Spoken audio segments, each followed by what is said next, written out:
Kemudian yang berikutnya, kita sedang membela nasab suci Rasulullah Sallallahu Alaihi Wasallam. Ingat, kita sedang membela nasab suci Nabi agar tidak ada yang berani ngaku-ngaku cucu Nabi kalau dia tidak menunjukkan bukti.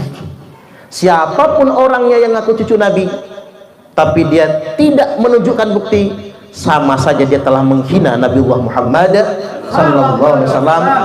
Dan kita akan garap secara nasional, siapapun nanti yang mengaku cucu Nabi bisa dipidana dengan pasal penodaan agama. Setuju gak kira-kira? Insyaallah nantinya itu sedang kita garap, PWI yang menggarapnya. Siapapun gak boleh sembarangan ngaku cucu Nabi. Ini yang harus disadari, pengumuman untuk masyarakat Indonesia, khususnya para santri, jamaah, ibu-ibu, bapak-bapak, adik-adik, semua di seluruh Indonesia. Pengumuman semuanya, ayo kita lunturkan keyakinan kita, meyakini bahwa Ba'alawi, para habib atau habaib di Indonesia ini, bahkan seluruh dunia ya, itu adalah keturunan Kanjeng Nabi Muhammad SAW secara sahih, sah dan meyakinkan. Kita mulai mundur, ayo kurangi 80%, bertahap 70, lalu 50%, lalu 20%, lalu lama-lama tinggalkan, anggap saja mereka sebagai ulama warathatul anbiya. Ini kan bargaining yang adil ya kan. Mereka kita anggap sebagai ulama, asalkan satu, jangan sampai mereka mengaku sebagai dzurriyyah Nabi, saudara Nabi. Kalau masih kayak gitu, wajib kita tangkap, kita proses ke pengadilan. Dan saya sudah siap setelah Pilpres nanti, seandainya ini diangkat ke muka pengadilan ya, di proses hukum, saya siap untuk dipenjara 10 tahun sesuai dengan somasi yang pernah dilayangkan ke kami. Jika saya salah ya, tapi sebaliknya jika mereka yang salah harus rungkat 100% seakar-akarnya. Harus diingat-ingat, kalau panjenengan menyebut ya Rasulullah, panjenengan itu sedang menyebut bae panjenengan semua. Ojo dikira Rasulullah ki sapa kuwi, wong endi kuwi, iku bae sampean semua itu. Sing bener, sing asli menurut ilmu pengetahuan dan sains ya seperti itu. Sing ngaku-ngaku putune Kanjeng Nabi kuwi iki malah dudu. Diingat-ingat ya ibu-ibu, ini panjenengan pesek, irunge rada mleyok, bapak-bapak ketap-ketip, iki keturunane Kanjeng Nabi kabeh. Alhamdulillah. Ya Rasulullah, salamun alaik. Rasulullah itu mbahnya siapa? Mbah kita semua. Mbah dewek, mbah panjenengan semua siapa ibu-ibu? Rasulullah. Alhamdulillah. Lah gitu loh. Jadi panjenengan semua itu keturunan Rasulullah, entah lewat jalur mana, Banten apa, Jogja apa, Tegal apa, Surabaya apa, mana, apa Makassar. Dan Wali Songo kan yang mulai kan Wali Songo, karena Wali Songo kawin mawin. Wali Songo kan para habib itu, para sayyid, para sadah. Duriannya Rasulullah.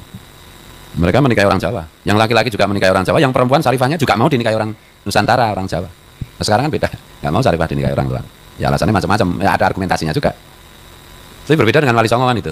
Maka saya bilang itu orang Indonesia, orang Nusantara itu ya 85% membawa darah Rasulullah, meskipun mungkin kalau harus ditarik dari garis keturunan ibunya kan itu. Tapi kan tetap aja darah Rasulullah mengalir, meskipun dari jalur perempuan kan tetap mengalir.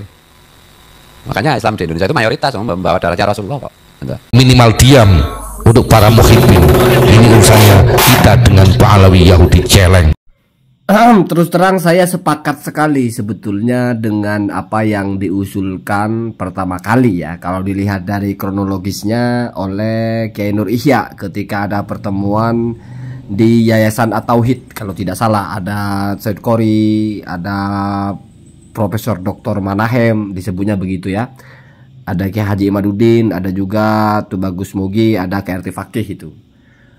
Nah, Jadi kalau ada orang mengaku-ngaku cucu Nabi, maka kalau dia tidak bisa membuktikan, ya mestinya tidak bisa seenaknya, sehingga ada pasalnya mungkin ya, pasal penodaan agama atau apa gitu ya, atau pasal berbohong atas nama Rasulullah, atau pasal menyebarkan kebohongan, nah kira-kira begitu. Walaupun nanti mungkin dirapikan pembuktiannya itu seperti apa. Apalagi ini katanya sudah mau dijadikan agenda atau salah satu dari agenda yang akan diperjuangkan oleh PWI, Perjuangan Wali Songo Indonesia. Jadi kalau ada orang mengaku cucu Nabi, maka dia harus punya bukti. Dan mungkin nanti akan ada standarisasinya juga, bukti itu seperti apa maksudnya ya. Apakah DNA atau apa.